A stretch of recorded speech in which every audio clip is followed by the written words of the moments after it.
সারা বিশ্ব থেকে এমন কিছু সংকেত আসছে যা এক ভয়ঙ্কর সম্ভাবনার দিকে ইশারা করছে। মনে হচ্ছে ইরানের সাথে একটা বড় ধরনের সংঘাত এখন আর কোনো সম্ভাবনা নয়, বরং একেবারে দোরগোড়ায় এসে দাঁড়িয়েছে। কিন্তু এই সংকেতগুলো আসলে কিসের ইঙ্গিত দিচ্ছে? তো আসল প্রশ্নটা কি দাঁড়াচ্ছে?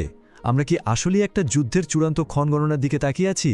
চলুন প্রমাণগুলো এক এক করে দেখি আর বোঝার চেষ্টা করি পরিস্থিতি ঠিক কতটা গুরুত্বর। দেখুন, বিভিন্ন দেশের গোয়েন্দা সংস্থা আর নিরাপত্তা বিশ্লেষকদের মধ্যে আলোচনাটা এখন আর যুদ্ধ হবে কি হবে না এটা নিয়ে হচ্ছে না। তাদের কাছে প্রশ্নটা এখন একটাই, কবে হবে? আর সব লক্ষণ কিন্তু বলছে সেই সময়টা আমরা যা ভাবছি তার চেয়েও অনেক অনেক কাছে। তো এই যে এত বড় একটা কথা বলা হচ্ছে, এর পেছনে প্রমাণটা কি? ওয়েল, প্রথম আর সবচেয়ে বড় প্রমাণটা আসছে খোদ আমেরিকার কাছ থেকে। তাদের সাম্প্রতিক চালচলন দেখলে মনে হবে ওরা যেন একটা বড় ঝড়ের জন্য নিঃশব্দে তৈরি হচ্ছে। এখানে মূলত 3টা পদক্ষেপের কথা বলা যায়, আর প্রত্যেকটাই কিন্তু বেশ চিন্তার বিষয়। 1 নম্বর, কাতারের আল উদিদ এয়ারবেস থেকে নন এসেনশিয়াল স্টাফদের সরিয়ে নেওয়া হয়েছে। এটা যুদ্ধের একেবারে ক্লাসিক একটা পূর্ব প্রস্তুতি। 2 নম্বর, ইরানের সাথে সরাসরি কথা বলার যে কূটনৈতিক চ্যানেল ছিল সেটা বন্ধ, মানে আলোচনার রাস্তায় প্রায় বন্ধ। আর 3 নম্বর, হোয়াইট হাউস থেকে ইরানের ভেতরের সরকার বিরোধী বিক্ষোভকারীদের সমর্থনের একটা ইঙ্গিত দেওয়া হচ্ছে, যা আগুনে ঘি ঢালার মতোই একটা ব্যাপার। এখন কথা হচ্ছে, এই যে ঘাঁটি খালি করা হলো, এটা এত বড় ব্যাপার কেন? আসলে এটা একটা পরীক্ষিত সামরিক চাল। মানে কোনো আক্রমণের ঠিক আগে অসামরিক লোকজনকে সরিয়ে নেওয়া হয়, যাতে পাল্টা হামলায় ক্ষতিকর কম হয়। আর ঠিক এই জিনিসটাই কিন্তু আমরা দেখেছিলাম 2025 সালে একটা বড় অপারেশনের ঠিক আগে। তাহলে কি ইতিহাস আবার ফিরে আসছে? আমেরিকা তো তার চাল চালছে, কিন্তু ইরানও বসে নেই। তারা শুধু জবাব দিচ্ছে না, বরং পুরো অঞ্চলের জন্য একটা কড়া হুঁশিয়ারি, একটা রেড লাইন টেনে দিয়েছে। ইরানের বার্তাটা একদম পরিষ্কার, কোনো রাগ ঢাক নেই। তারা তাদের প্রতিবেশীদের সরাসরি বলে দিয়েছে, শোনো, আমরা তোমাদের দেশের মাটিতে থাকা আমেরিকান ঘাঁটিগুলোতে হামলা করব, পরে কিন্তু আমাদের দোষ দিতে পারবে না। এর চেয়ে স্পষ্ট হুমকি আর কি হতে পারে? এই হুমকির প্রেক্ষাপটটা বুঝতে হলে এই লিস্টটার দিকে একটু তাকাতে হবে। দেখুন, কাতার, ইউএই, সৌদি আরব, জর্ডান, সিরিয়া, ইরানকে যেন চারদিক থেকে মার্কিন ঘাঁটি দিয়ে ঘিরে রাখা হয়েছে। তার মানে সংঘাত যদি একবার শুরু হয়, তাহলে এই পুরো অঞ্চলটাই একটা ভয়াবহ যুদ্ধক্ষেত্রে পরিণত হবে। আর এটা কোনো ফাঁকা বুলি নয়। ইরানের রেভলিউশনারি গার্ড কিন্তু জানিয়ে দিয়েছে তারা একদম সর্বোচ্চ প্রস্তুতিতে আছে। তাদের মিসাইলের ভাণ্ডারও নাকি একদম টয়টুম্বুর। সোজা কথায় তারা শুধু বলার জন্য বলছে না, আঘাত হানার জন্যও তৈরি। কিন্তু দাঁড়ান, এই পুরো নাটকের সবচেয়ে রহস্যময় আর সম্ভবত সবচেয়ে গুরুত্বপূর্ণ সংকেতটা আসছে অন্য এক জায়গা থেকে, ইসরায়েল।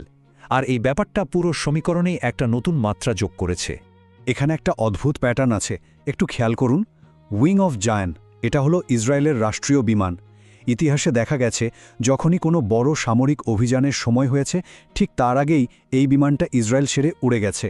যেমন ধরুন, এপ্রিল 2024-এ এটা উড়াল দেওয়ার পরেই ইরান নেভাটিউড এয়ারবেসে হামলা করে। আবার জুন 2025-এ এটা উড়াল দেয়, আর তারপরেই ইসরায়েল ইরানের পারমাণবিক কেন্দ্রে হামলা চালায়। আর এখন ঠিক এই মুহূর্তে বিমানটা আবার ইসরায়েলি আকাশসীমা ছেড়ে উধাও, রাডারের বাইরে। ইতিহাস যদি আমাদের কিছু শিখিয়ে থাকে, তাহলে প্রশ্ন একটাই, এবার কি হতে চলেছে? তো আমরা আমেরিকার সংকেত দেখলাম, ইরানের হুমকি দেখলাম, ইসরায়েলের রহস্যময় চালও দেখলাম। এগুলো যদি যথেষ্ট না হয়, তাহলে চলুন এমন একটা দেশের দিকে তাকায় যারা সাধারণত এসবে জড়ায় না, নিরপেক্ষ থাকে। তাদের একটা পদক্ষেপে কিন্তু এই আঞ্চলিক টেনশনকে একটা গ্লোবাল অ্যালার্মে পরিণত করেছে। দেশটা হলো ভারত। তারা তাদের নাগরিকদের জন্য একটা জরুরি অ্যাডভাইজারি জারি করেছে। ভাষাটা দেখুন, একদম সোজা সাপটা। ইরানে থাকা সব ভারতীয় নাগরিককে যত তাড়াতাড়ি সম্ভব বাণিজ্যিক ফ্লাইটে দেশ ছাড়ার পরামর্শ দেওয়া হচ্ছে। একটা সরকার যখন এমন ভাষায় কথা বলে, বুঝতে হবে পরিস্থিতি আসলেই গুরুতর। আর এই অ্যাডভাইজারি টাইমিংটা দেখুন, এটা এমন সময়ে এসেছে যখন ইরানের ভেতরের বিক্ষোভ অনেকটাই নিয়ন্ত্রণে।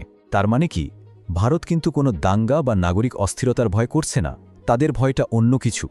তাদের ভয়টা একটা পুরোদস্তুর সামরিক সংঘাতের। এখন একটা বড় প্রশ্ন মাথায় আসতে পারে, এই মুহূর্তে তো ওই অঞ্চলে আমেরিকার কোনো এয়ারক্রাফট ক্যারিয়ার নেই, তাহলে এত বড় একটা অ্যাটাক হবেটা কি করে?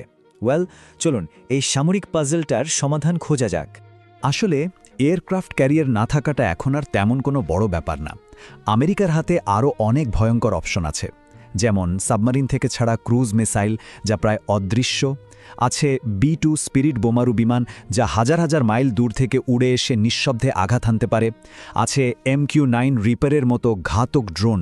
আর সবকিছুর ওপরে আছে সাইবার আর ইলেকট্রনিক ওয়ারফেয়ার, যা দিয়ে ইরানের পুরো ডিফেন্স আর কমিউনিকেশন সিস্টেমকে এক মুহূর্তে পঙ্গু করে দেওয়া সম্ভব। তাহলে সব মিলিয়ে ছবিটা কি দাঁড়াচ্ছে? সংকেতগুলো একদম পরিষ্কার। ইতিহাস আমাদের বারবার সতর্ক করছে, আর বিশ্বের শক্তিগুলো নিজেদের মতো করে তৈরি হচ্ছে। মনে হচ্ছে আমরা সত্যিই একটা ভয়ঙ্কর সংঘাতের একেবারে দোরগোড়ায় দাঁড়িয়ে। তো এখন শেষ প্রশ্নটা হলো, এরপর কি? বিশ্বকৌশল আর সংঘাতের এই জটিল খেলাটা নিয়ে আরও গভীর বিশ্লেষণ পেতে ওয়ার্ল্ড স্ট্র্যাটেজিকে সাথে থাকুন, সাবস্ক্রাইব করুন।